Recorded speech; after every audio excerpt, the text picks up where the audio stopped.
রাধে রাধে দর্শক বন্ধুরা, আমাদের গুরুজনরা সবসময় আমাদেরকে একটা কথা বলে থাকেন যে ধৈর্য ধরো, ফল অবশ্যই মিলবে।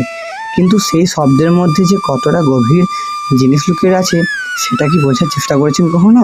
তো চলুন আজকে বলে দিচ্ছি।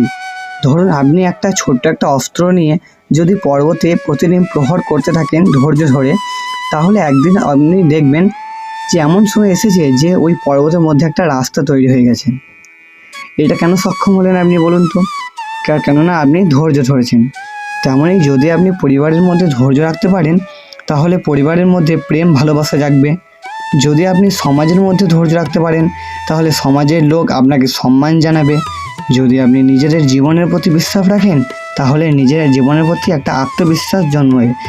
তো যদি আপনি ধৈর্য ধরে যে কোনো কাজ করে থাকেন না কেন, তো ফল অবশ্যই মিলবে, ফল কখনো বৃথা যাবেন না। তো একবার বলুন রাধে রাধে, হরে কৃষ্ণ।